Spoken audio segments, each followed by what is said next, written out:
Mira por qué debes revisar la ropa que introduces en tu lavadora.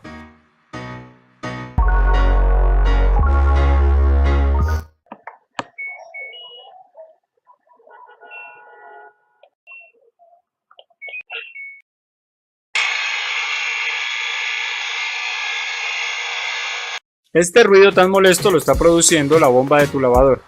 Vamos a destapar el filtro a ver qué objeto extraño contiene.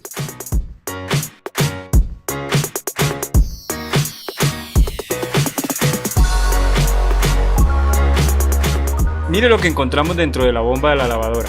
Debes tener mucho cuidado al introducir la ropa, ya que en los bolsillos se pueden ir objetos extraños. Estos pueden dañar la bomba de tu lavadora.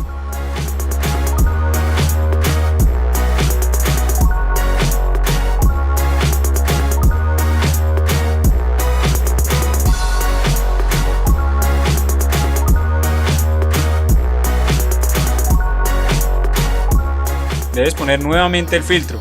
Asegúrate de que no queden fugas.